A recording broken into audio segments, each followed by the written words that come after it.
Commuter Railway is being constructed in 3 segments: Malolos-Clark, Tutuban-Malolos, and Solis-Calamba.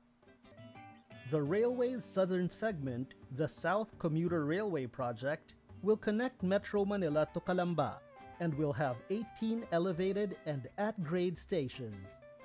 The signing of the South Commuter Railway Project loan agreement between ADB and the Government of the Philippines in June 2022 marks another milestone in the government's efforts to provide comfort and convenience to Filipino commuters within Metro Manila and neighboring provinces. The entire North-South Commuter Railway will create more than 59,000 jobs during construction and over 4,600 jobs during actual operation. It will spur growth multiplier effects in the economy through supplier contracts and create new job opportunities through better connectivity in the region. The project will contribute to the Philippines' climate change action agenda. It is estimated that by 2040, more than 600,000 passengers will be using the railway daily, resulting in lower greenhouse gas emissions in the country. The government of the Philippines remains steadfast in making the dream of a more comfortable life for every Filipino a reality.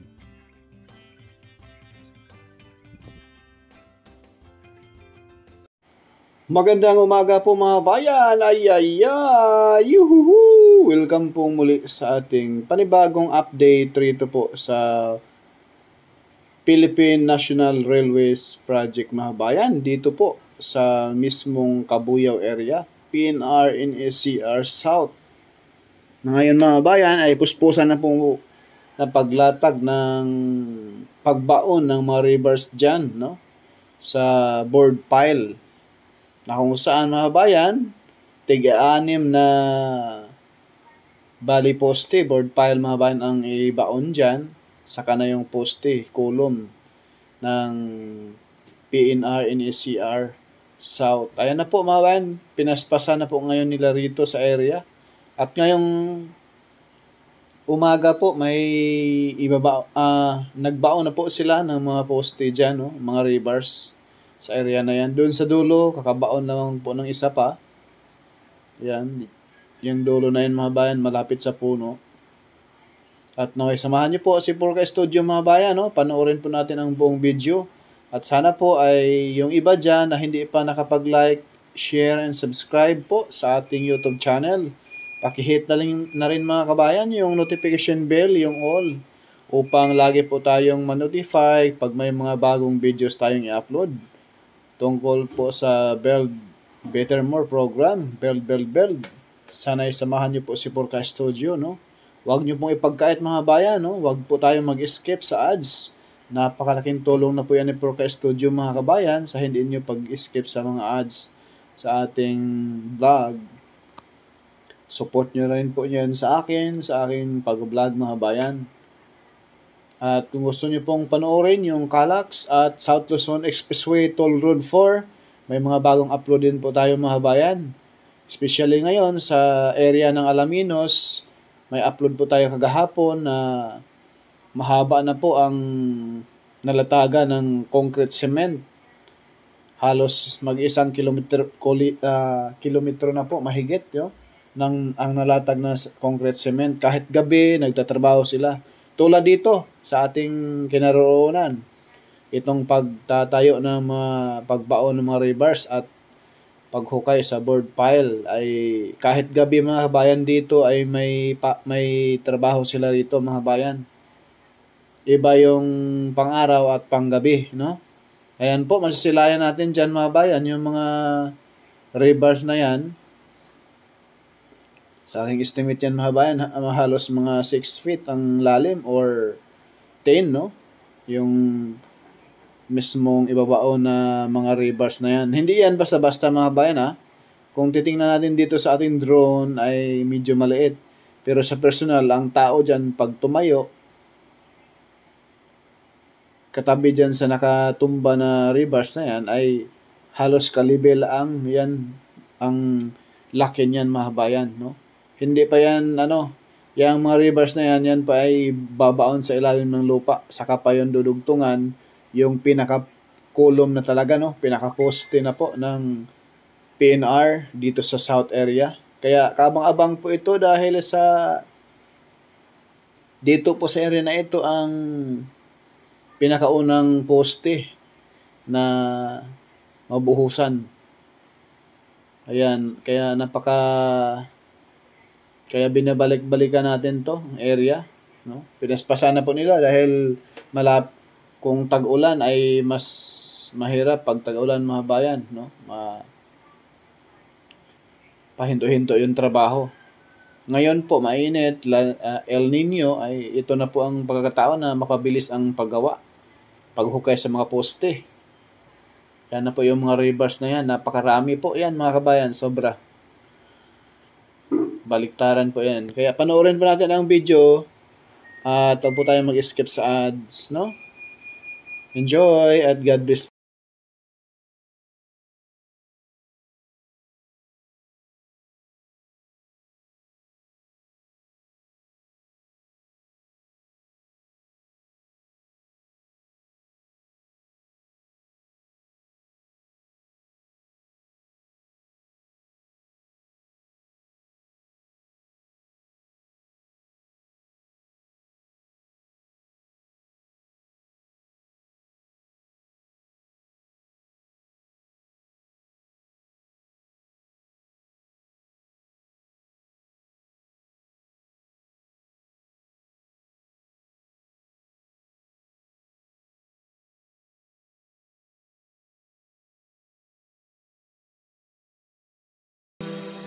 Ayan po, mga bayan, yung mismong rebar na kababaon lang po ngayon laang, no? Ayan po, wini-welding na po nila dyan sa taas. Yan, masisilayan pa yan natin, mga bayan.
Yan, kahit gabi mga bayan, tuloy-tuloy yung kanilang pagtrabaho, no?